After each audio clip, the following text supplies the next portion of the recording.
Today on Mammary Monday, we are joined by Anna Combs, Director of Development at Ochsner Health System in Greater New Orleans area. Thanks for being with us today, Anna. Well, thanks for having me, Karen. Anything for you. Oh, you're so sweet. Anna, we met a few years ago through a mutual friend, Jeanette Landry. I was so grateful to her for our introduction because I was looking for a way to partner with the medical community when my husband and I returned from living in Houston to residing in New Orleans again. And maybe you could explain to our listeners how our endowment partnership came to be and how it supports some of the needs of Tansy Center patients. Absolutely. So, gosh, has it been about 5 years? I believe we've been working Yes. together. And we have, thanks to your generosity, created the Karen T. Stahl Breast Cancer Endowment. And what it does is it helps make sure that every patient that comes to Ochsner has the opportunity to get a 3D mammography or mammogram. And unbelievably, that wasn't happening before. 2D had been the standard of care. And as we all know, 3D is much better in detecting cancers earlier. And thanks to you and thanks to your fund, we've been able to save and change lives at Ochsner and at Tansy. Folks that normally wouldn't have been able to afford a 3D mammogram, they would have had to choose between rent and then getting, the mammogram and their health. But you've taken that choice away from them and ensured that they all have access to that. And we're so grateful for that, Karen. And that makes me feel so good. We don't want anyone to ever have to choose between how they're going to make it from paycheck to paycheck or have a life-saving screening done that will affect the rest of their lives and their families as well. In 2018, when Representative Julie Stokes was in the middle of her breast cancer battle, she agreed to present a bill to the state legislature, House Bill 460 to be specific, with the hopes of making 3D tomosynthesis the standard breast screening for early detection. And Anna, you made countless trips with me to Baton Rouge in support of this bill. Would you talk to our listeners about this experience? Well, just from somebody who's really never been involved in the government process other than learning about it in elementary and high school, the one thing that I was really struck by was the cooperation. I've never seen a government body that was so in tuned and so in agreement and focused to get something done. And I think probably my biggest takeaway. But what's been so wonderful about this is that now that you've really accomplished your mission for the state of Louisiana by giving everybody 3D mammographies, we're able to use that money to help our breast cancer patients have access to core needle biopsies, which they couldn't typically afford, or ultrasounds or other thing that's going to help their care throughout their journey. And so it's been an amazing thing what you and Julie have done for the state of Louisiana, for the health of the people in Louisiana, and for Ochsner is really remarkable. And I'm very humbled by those kind words. That's very sweet of you to note that. It was a lot of fun to watch the process unfold that day at the state capitol, and I was wishing I had paid better attention in civics class in high school, and was grateful to have at least had Schoolhouse Rock there you go. as a frame of reference. That's right. How has this mandated practice of 3D changed the availability to patients as their first line of defense and the earliest possible stages? Can you maybe give us a specific example of someone who would not necessarily have found it without having that screen?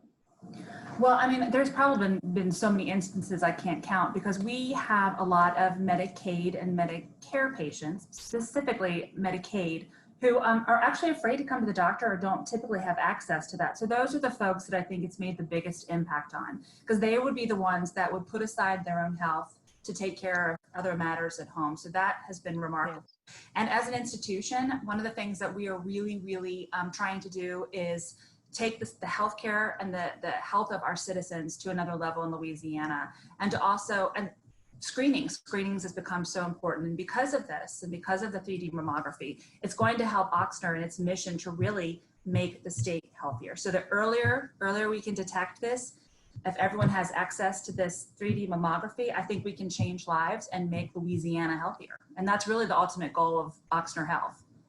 It is the ultimate goal, and please correct me if I am wrong. Just by being a resident of Louisiana and the environmental exposures we have, you have a 1 in 3 chance of getting some type of cancer. So if we're able to detect breast cancer in its earliest possible stages, that's one cancer we can maybe stop in its tracks in the state Absolutely. of Louisiana. Absolutely. I'll never forget, I'm not from here, I'm from Maryland, but seeing a map and the parishes that are actually along the Mississippi River, Yes. which is Cancer Alley. That's a federal term. It's not something we made up. And that's really where you see the highest rate of cancer.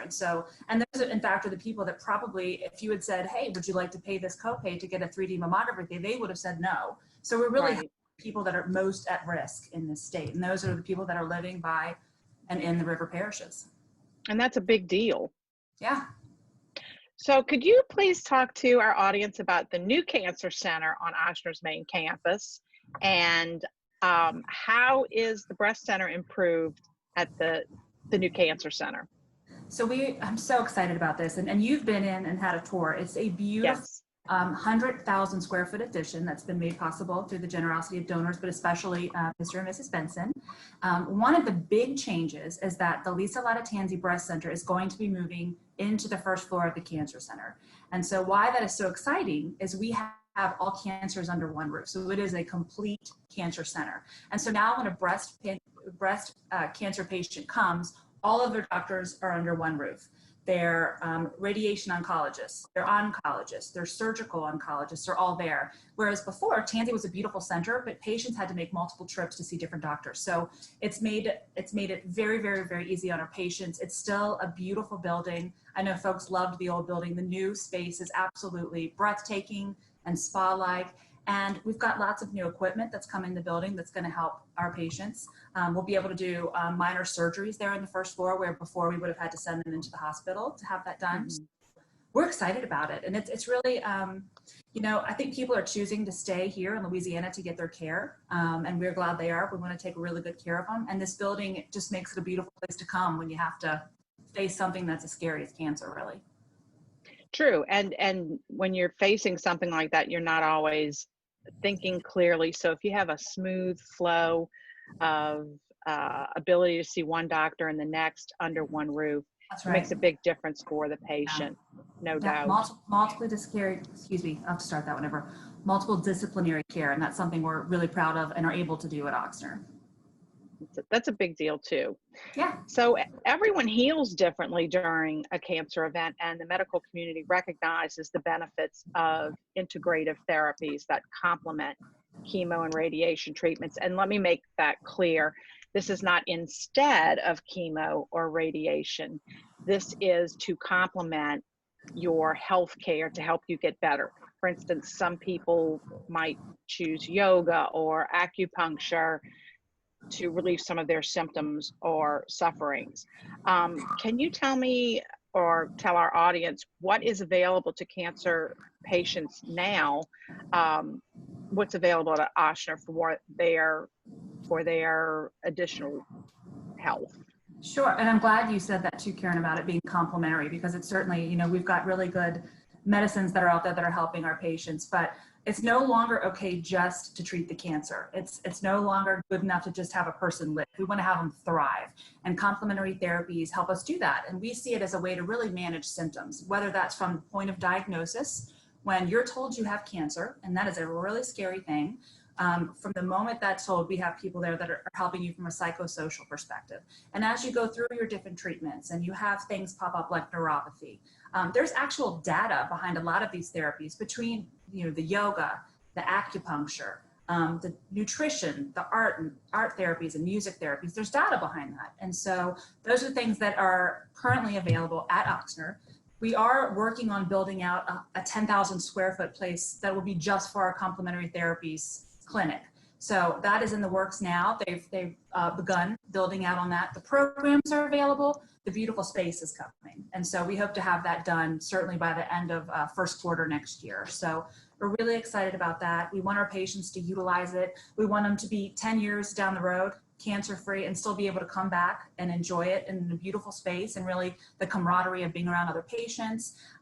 We'd love it for them to become volunteers and maybe have all our local artists come back and teach art therapy classes, and have all of our amazing New Orleans musicians come in and teach music therapy. But that's important. It's important. Patients demand it, and we've got to have it. And I know that's your new passion, and excited to work with you on that moving forward too.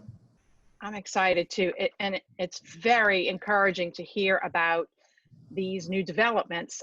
There really wasn't anything like that when I was going through my experience almost 20 years ago. In fact, when I had complained to a doctor that I felt like I had chemo brain, he said, "Where did you even hear that? It's just all in your head. That's not happening to you." Yeah. And I think physicians are recognizing now that some patients would love to have some counseling or mental health evaluations when they're going through such a traumatic event in their life. Absolutely. And even their families could probably use some help along the way too. So I'm so glad Ochsner is going in that direction for sure. Yeah, Karen, once the fifth floor is finished and everybody's moved in, that's going to be our new infusion space. We're going to have, they're able to get massages in their chemo chairs and acupuncture in their chemo chairs. And we're going to have people walking around with art carts where people can express what they're going through art, through drawing, through painting. So we want to have all that available to our patients and really help them from the time we see them, the first time we see them, all the way through, you know, when they're past cancer and living and thriving. So it's exciting, and we're proud to be a part of it. And you wouldn't think of an infusion area as being inviting, but you all have managed to do that. It is a most beautiful space with a gorgeous view of the Mississippi River and the traffic on it. It's very tranquilizing. Yes. You guys knocked it out of the park for sure. Yeah, our architects and designers did an amazing job. It's really, really a beautiful space. And for all your viewers, if anybody is interested in coming and having a tour, I'd love to show them through the building. It's really, really a beautiful space. And please take advantage of it. I know it seems like an odd thing to want to see, but it really is an anomaly for sure. Yeah. So Anna, you and the Ochsner team have been so incredibly supportive of our mission at KTSRBI, and the network of physicians and staff have enthusiastically participated and supported our Sip to Save events for the past 4 years. Would you talk a little bit about our annual event and what some of your favorite aspects of the evening are? Wow. Well, it's one thing I can't believe is how much you've grown it in 4 years.